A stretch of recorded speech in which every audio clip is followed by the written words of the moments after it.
जब अलाउद्दीन खिलजी देवगिरी पहुंचा तो तारीख-ए-फरिश्ता में उल्लेख है कि राजा रामचंद्र की पत्नी और पुत्र तीर्थ यात्रा पर थे।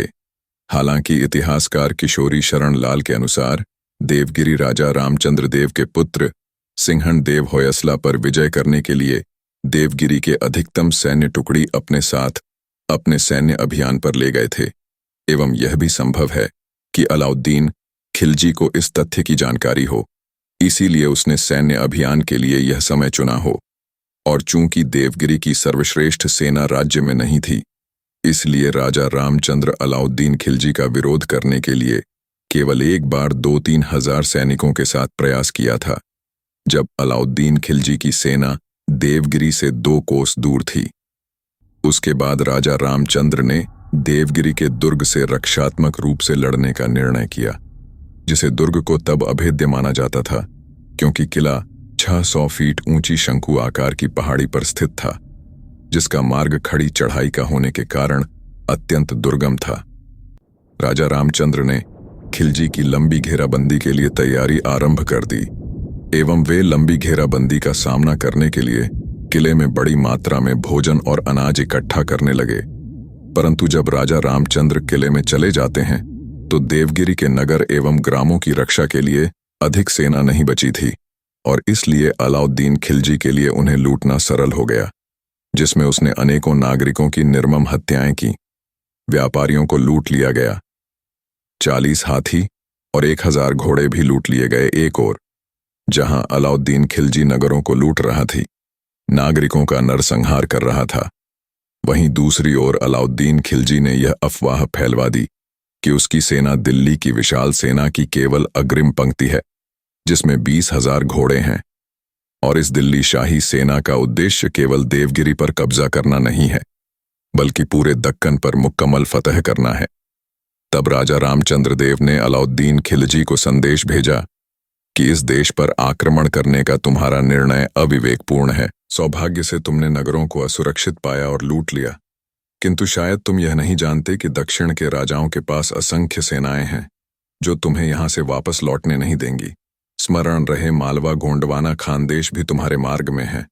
वो भी तुम्हें सुरक्षित नहीं लौटने देंगे। इसलिए तुम्हारे लिए यही उचित होगा कि तुम मेरे द्वारा दी गई राशि एवं लूट की राशि स्वीकार कर वापस लौट जाओ। और अलाउद्दीन खिलजी ने राजा रामचंद्र के प्रस्ताव को स्वीकार कर लिया और 50 मन सोना, बड़ी मात्रा में मोती और जवाहरात और उनके द्वारा पकड़े गए हाथी को अपने पास रख लिया और खिलजी द्वारा पकड़े गए कैदी को रिहा कर दिया। लेकिन अचानक इतिहास ने नया मोड़ ले लिया जब सिंहण देव को पता चला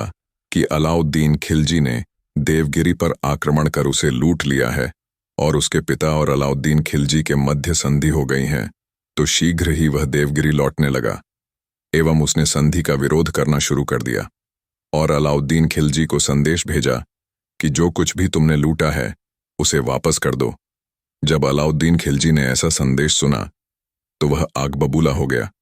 और आदेश दिया कि सिंहण देव के दूत के मुख पर कालिख पोत कर उसे वापस भेजा दिया जाए। और तत्पश्चात खिलजी ने सिंहण देव पर हमला करने का फैसला किया और इसके लिए उसने मलिक नुसरत को 1000 घुड़सवार सेना के साथ अपने शिविर की रक्षा करने का आदेश दिया और बाकी सेना को लेकर अलाउद्दीन खिलजी आगे बढ़ा और परिणाम स्वरूप सिंहण देव और अलाउद्दीन खिलजी के मध्य युद्ध हुआ। तारीख-ए-फरिश्ता ने उल्लेख किया है कि हिंदू सेना खिलजी सेना से अधिक थी और आरंभ में खिलजी के लश्कर पर भारी पड़ रही थी, परंतु अकस्मात कुछ ऐसा हुआ जिसने पूरे युद्ध की दिशा ही बदल दी। मलिक नुसरत बिना अलाउद्दीन खिलजी के आदेश के अचानक युद्ध के मैदान में आ पहुंचा। यद्यपि मलिक नुसरत के पास केवल 1000 घोड़े थे, परंतु हिंदू सेना में यह अफवाह फैल गई कि मलिक नुसरत की सेना दिल्ली की 20,000 घोड़ों वाली शाही सेना है और तब सिंहण देव ने पीछे हटने का निश्चय किया। लेकिन अलाउद्दीन खिलजी ने भी सिंहण देव की सेना का पीछा नहीं किया, परंतु उसने पुनः देवगिरी किले की घेराबंदी शुरू कर दी। उसने शहर को लूट लिया, कई नागरिकों को मार डाला। घेराबंदी के दौरान एक समय ऐसा आया जब किले में एक दहशत फैल गई, क्योंकि जब राजा रामचंद्र किले में भोजन अनाज आदि का प्रबंध कर रहे थे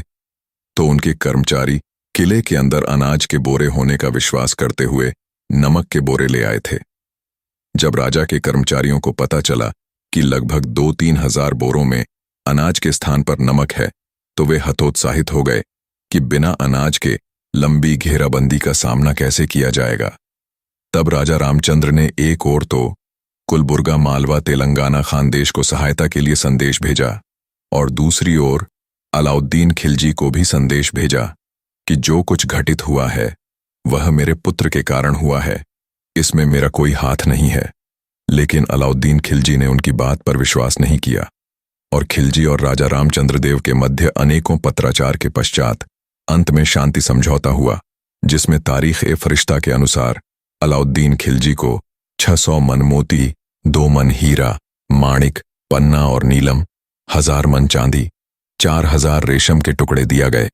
यही नहीं, इलीचपुर प्रांत के राजस्व भी खिलजी को सौंप दिया गया। और फारसी इतिहासकार इसामी के अनुसार देवगिरी राजा रामचंद्र ने अपनी पुत्री झटियापाली का विवाह अलाउद्दीन खिलजी से कराया था। अन्य इतिहासकार जैसे वासफ के अनुसार भी देवगिरी के राजा की पुत्री का विवाह देवगिरी राजा और अलाउद्दीन खिलजी के बीच हुई संधि का भाग था, लेकिन उन्होंने पुत्री का नाम नहीं बताया है। अंत में मुझे आशा है कि आपको सभी प्रश्नों के उत्तर मिल गए होंगे। कृपया अपने विचार कमेंट करें और यदि आपको वीडियो ज्ञानवर्धक लगा हो तो वीडियो को लाइक करें, अपने दोस्तों के साथ शेयर करें और यदि आप ऐसे और वीडियो चाहते हैं तो इस चैनल को सब्सक्राइब करें।